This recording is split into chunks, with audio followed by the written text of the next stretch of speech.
কবিগুরু রবীন্দ্রনাথ ঠাকুরের লেখা ছেলেটা। ছেলেটার বয়স হবে বছর 10। পরের ঘরে মানুষ, যেমন ভাঙা বেড়ার ধারে আগাছা। মালির যত্ন নেই, আছে আলোক বাতাস বৃষ্টি, পোকামাকড় ধুলোবালি। কখনো ছাগলে দেয় মুড়িয়ে, কখনো মাড়িয়ে দেয় গরুতে। তবু মরতে চায় না, শক্ত হয়ে ওঠে। ডাঁটা হয় মোটা, পাতা হয় চিকন সবুজ। ছেলেটা কুল পাড়তে গিয়ে গাছের থেকে পড়ে হাড় ভাঙে। বুনো বিষ ফল খেয়ে ওর ভিড়মি লাগে। হ্রদ দেখতে গিয়ে কোথায় যেতে কোথায় যায়, কিছুতেই কিছু হয় না। আধমরা হয়েও বেঁচে ওঠে, হারিয়ে গিয়ে ফিরে আসে। কাদা মেখে কাপড় ছিঁড়ে মার খায় দমাদম, গাল খায় অজস্র। ছাড়া পেলেই আবার দেয় দৌড়। মরা নদীর বাঁকে দাম জমেছে বিস্তর। বক দাঁড়িয়ে থাকে ধারে, দাঁড় কাক বসেছে বইচি গাছের ডালে। আকাশে উড়ে বেড়ায় শঙ্খচিল, বড় বড় বাঁশ পুঁতে জাল পেতেছে জেলে। বাঁশের ডগায় বসে আছে মাছরাঙা। পাতিহাঁস ডুবে ডুবে গুগলি তোলে। বেলা দুপুর, লোভ হয় জলের ঝিলিমিলি দেখে।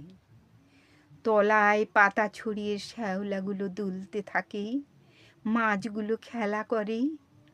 আরও তলায় আছে নাকি নাগকন্যা, সোনার কাঁকুই দিয়ে আঁচড়ায় লম্বা চুল, আঁকা বাঁকা ছায়া তার জলের ঢেউয়ে। ছেলেটার খেয়াল গেল ওইখানে ডুব দিতে। ওই সবুজ স্বচ্ছ জল সাপের চিকন দেহের মতো। কি আছে দেখি না, সবটাতে এই তার লোভ। দিল ডুব, দামে গেল জড়িয়ে। চেঁচিয়ে উঠে খাবি খেয়ে তলিয়ে গেল কোথায়। ডাঙায় রাখাল চড়াচ্ছিল গরু, জেলেদের ডিঙি নিয়ে টানাটানি করে তুললে তাকে। তখন সে নিসার। তারপরে অনেক দিন ধরে মনে পড়েছে, চোখে কি করে সর্ষে ফুল দেখে, আঁধার হয়ে আসে। যে মাকে কচিবেলায় হারিয়েছে, তার ছবি জাগে মনে, জ্ঞান যায় মিলিয়ে। ভারী মজা, কি করে মরে সেই মস্ত কথাটা। সাথীকে লোভ দেখিয়ে বলে, একবার দেখ না ডুবে, কোমরে দড়ি বেঁধে আবার তুলবো টেনে। তার ইচ্ছে করে জানতে ওর কেমন লাগে। সাথী রাজি হয় না।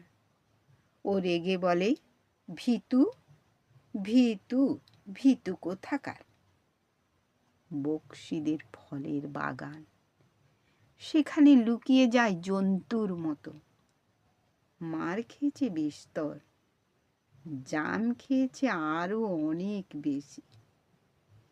বাড়ির লোকে বলে, লজ্জা করে না বাঁদর। কেন লজ্জা, বকশিদের খোঁড়া ছেলে তো ঠেঙিয়ে ঠেঙিয়ে ফল পাড়ে, ঝুড়ি ভরে নিয়ে যায়। গাছের ডাল ভেঙে ফল যায় দোলে, লজ্জা করে না। একদিন পাকড়াশিদের মেজ ছেলে একটা কাঁচ পরানো চোঙ নিয়ে ওকে বললে, দেখ না ভিতর বাগে। দেখলে নানা রং সাজানো, নাড়া দিলেই নতুন হয়ে ওঠে। বললে, দে না ভাই আমাকে, তোকে দেব আমার ঘষা ঝিনুক, কাঁচা আম ছাড়াবি মজা করে, আর দেব আমের কষির বাঁশি। দিল না ওকে। কাজেই চুরি করে আনতে হলো। ওর লোভ নেই, ও কিছু রাখতে চায় না, দেখতে চায় কি আছে ভিতরে। খোদন দাদা কানে মোচড় দিতে দিতে বললে, চুরি করলি কেন? লক্ষ্মী ছাড়াটা জবাব করলে, ও কেন দিল না? যেন চুরির আসল দায় পাকরাশিদের ছেলের। ভয় নেই, ঘৃণা নেই ওর দেহটাতে। কোলা ব্যাঙ তুলে ধরে খপ করে, বাগানে আছে খোঁটা পোতার এক গর্ত, তার মধ্যে সেটা পোষে, পোকা মাকড় দেয় খেতে। গুবরে পোকা কাগজের বাক্সই এনে রাখে, খেতে দেয় গোবরের গুটি। কেউ ফেলে দিতে গেলে অনর্থ বাঁধে। স্কুলে যায় পকেটে নিয়ে কাঠবিড়ালি। একদিন একটা হেলে সাপ রাখলে মাস্টারের ডেস্কে। ভাবলে দেখি না কি করে মাস্টার মশাই। ডেস্ক খুলেই ভদ্রলোক লাফিয়ে উঠে দিলেন দৌড়। দেখবার মতো দৌড়টা। একটা কুকুর ছিল ওর পোষা, কুলিন জাতের নয়, একেবারে বঙ্গজ। চেহারা প্রায় মনিবের মতো, ব্যবহারটাও অন্ন জুটত না সব সময়। গতি ছিল না চুরি ছাড়া। সেই অপকর্মের মুখে তার চতুর্থ পা হয়েছিল খোঁড়া। আর সেই সঙ্গেই কোন কার্যকলাপের যুগে শাসনকর্তাদের শশা ক্ষেতের বেড়া গিয়েছিল ভেঙে। মনিবের বিছানা ছাড়া কুকুরটার ঘুম হতো না রাতে। তাকে নইলে মনিবেরও সেই দশা। একদিন প্রতিবেশীর বাড়া ভাতে মুখ দিতে গিয়ে তার দেহান্তর ঘটল। মরণান্তিক দুঃখেও কোনোদিন জল বেরোয়নি যে ছেলের চোখে। দুদিন সে লুকিয়ে লুকিয়ে কেঁদে কেঁদে বেড়ালো। মুখে অন্ন জল রুচল না। বকশিদের বাগানে পেকেছে করম চা। চুরি করতে উৎসাহ হলো না। সেই প্রতিবেশীদের ভাগ্নে ছিল 7 বছরের। তার মাথার উপর চাপিয়ে দিয়ে এলো এক ভাঙা হাঁড়ি। হাঁড়ি চাপা তার কান্না শোনালো যেন ঘানি কলের বাঁশি। গেরস্ত ঘরে ঢুকলেই সবাই তাকে দূর করে। কেবল তাকে ডেকে এনে দুধ খাওয়ায় সিধু গয়লানি। তার ছেলেটি মরে গেছে 7 বছর হলো। বয়সে ওর সঙ্গে 3 দিনের তফাৎ। ওরই মতো কালো কলু, নাকটা ওই রকম চ্যাপ্টা।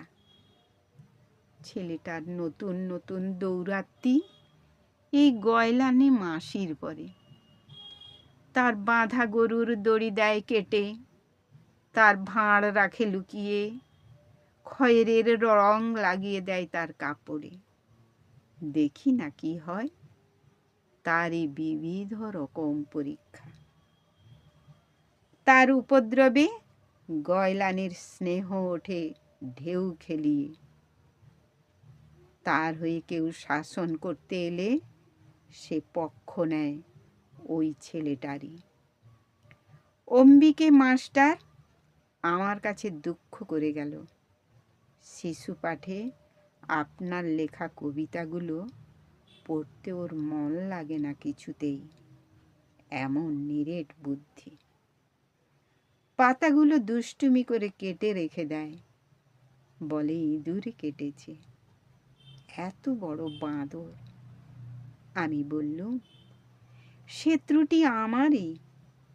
থাক তোর নিজের জগতের কবি। তাহলে গুবরে পোকা এত স্পষ্ট হতো তার ছন্দে, ও ছাড়তে পারত না। কোনোদিন ব্যাঙের খাঁটি কথাটি কি পেরেছি লিখতে? আর সেই নেড়ি কুকুরের ট্র্যাজেডি